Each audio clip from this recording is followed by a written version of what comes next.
Hi everyone, I'm Andy, the CTO of A&S, and in this Lightboard series I'm going to talk about our readiness assessment process. Now, if you saw the other Lightboard series on the landscape, you'll see that organisations have got a lot of choice with where to deploy their applications. This could be in their own data centre, it could be cloud, it could be hosted, it could be consumed via SaaS, loads of options. Now, the purpose of a readiness assessment and a good readiness assessment is to make sure that when you're analysing your applications, you want to try and find out which one is the right one to place it on from an economical perspective, a financial perspective, an efficiency perspective, an operational perspective. And this is where it's really important that any assessment that you have done is done with a platform agnostic nature. So A&S is platform agnostic. And what this really means is we're looking at the facts.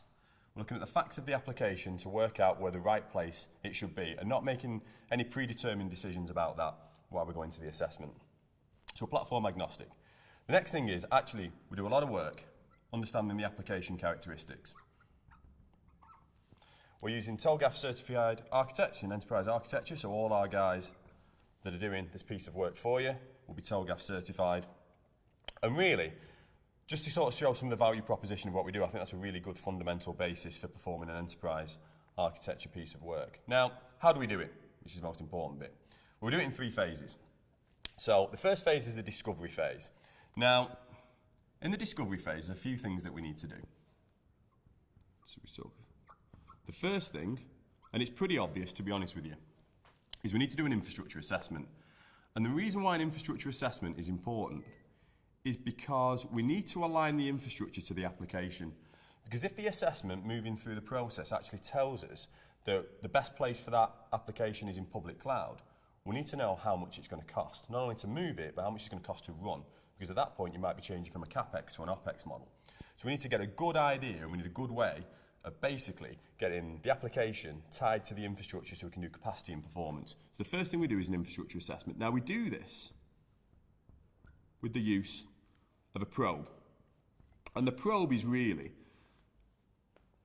a device that we put on site that analyses all the way from your platforms, your databases, your operating systems, lots of different vendors, types of storage, compute, virtualization, whether it be Hyper-V, VMware, whatever that may be, backup platforms, archive, and it gathers loads and loads of information, and it gives us really good capacity metrics, it gives us good performance metrics, and it gives us what I call a lot of base data on the infrastructure to start working with. So that's going to run, it's going to run typically for 30 days. And that's a really nice, it's built into a reporting platform, so we can do sort of a right click, show me, all the attributes associated with this application, so we can get the data out there really fast. So when we get to the analysis phase in a minute. Well, that's kind of the first thing we do in the discovery phase. The next thing that we do in the discovery phase is we look at your applications. Now, we use some industry standard methodologies here by popular analyst firms such as Gartner and IDC to basically get the data on your applications. And what we're doing here is we're assessing, for all intents and purposes, the DNA of the application. How is it made up? What's its availability requirements? Is it encrypted? Does it have any governance? Would there be any challenges potentially replatforming that in a public cloud or consuming it from cloud? Does it have any particular uptime SLA that it needs? How many nines does it need? Is it 4 nines or 5 nines? What is it, from this perspective, is there any particular upgrade? What's the ops procedure for that application? And really we do that through the use of a time analysis actually. And that's a really nice way to band your applications and put, from an organisational perspective, assess business fit all the way across the technical risk. And we gather that data through a series of workshops. And those workshops are things that we collaboratively work on to build the data for the application and get it into a standardised format. So we've got a full application portfolio management based suite that we can use at the end of the assessment. So that's the apps. The next thing, really important, is we need to find out what you're paying.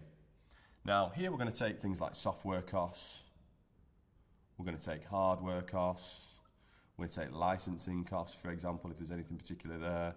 Talk about operational costs. And we're going to start to build a business case. And we have a template for doing this, which is really well. We've used it for years. And we start to fill out those numbers, and it's going to start to tell us, what IT costs today, And then we can start to use that information when we start mapping out in the analysis phase of whether something might be a good fit, but it might be too expensive, or something actually might be cheaper than what you're doing today, so it might give you some total cost of ownership benefits.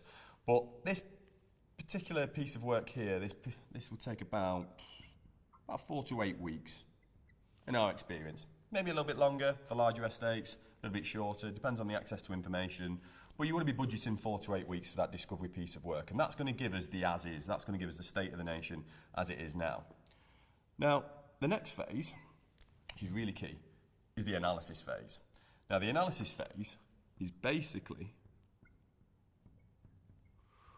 we're going to start working through some options, and we're going to start taking into consideration your strategic drivers. So, for example, this is the as is data, but the strategic drivers might be things that you want to achieve over the coming months and years. So, number one, we might want to be more agile, be faster with how we do things.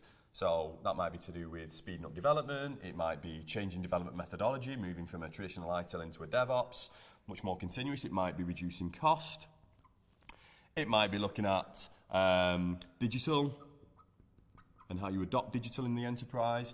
You might have a cloud-first strategy, cloud-first. You may have data center zero. This is, I do not want to own data centers anymore, or even any hardware. Might be a strategic objective. And they need playing in at this point. Now, what we're then going to do, once we've got all that data, is we're going to start to plot together things like what's the cost versus the risk versus the value of doing certain things. And this is exploitation now. And we're going to start to map out various different types of architectures. So we might take a look at things like private cloud. What would that look like?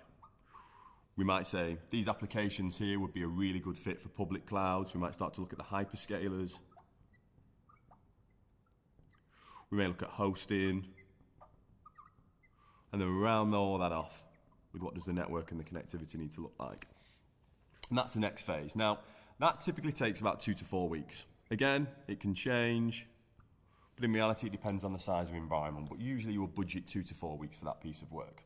Now, when we started to exploit those options and we've taken into account cost, value, risk, digital, cloud first, data center zero, all your strategic objectives that you're looking to meet in your organization, we're going to start to see a good picture of results. Now, from a results perspective, we might have one option, we might have 2 options, but this is really now we're starting to look to get to what is the target architecture moving forward. So from a transformational perspective, this is the target architecture that through discovery and analysis we've found out is exactly the right fit for our organisation. So this is, but a target architecture is absolutely no good if you've no target operating model. Now, I think it's really easy for organisations to say, hey, we want to deploy private cloud, we want to go cloud first, we want to do all these great things and consume all these great services that's out there. But sometimes it's a challenge keeping things like consistent data protection, consistent security models. How do you move to the cloud in a really safe way? If you're looking to, maybe Amazon Web Services, Microsoft Azure, how do you actually do monitoring of those environments? What happens at 3 o'clock in the morning if something goes down? Have you got the right tooling? So we need to really architect out the target ops model. This is really important because that comes to things like skills, it comes to things like tooling, and effectively the ecosystem that surrounds the platform that maybe you're looking to move to. And this should all have then a financial business case. So from here, this should all be costed, and it should give us things like an investment return rate. So how good is my investment going to pay me back? It could be, that could be ROI, it could be total cost of ownership. There could be an investment plan. So this is the investment profile. And this is effectively how it's going to scale over the years. And from that then, we can actually start to work through what a migration looks like, what the actual gap is, and start to plan out potentially some work moving forward that means that we can actually start to make this target architecture real. And at A&S, we've done this for years, and we've done this for some of the largest enterprise organisations where we've really got some quite fantastic results. And it's really about working through the data, it's really about finding out the facts, it's having a proven, methodical process, and then making sure that it's a collaborative process all the way through to ensure that we're working together on it. But we've got some fantastic results. Check out our case studies on our Readiness Assessment. We'd highly recommend one to basically get to the bottom of all the choices that you have today. And that's the Lightboard series on Readiness Assessment Services. Thanks very much for watching.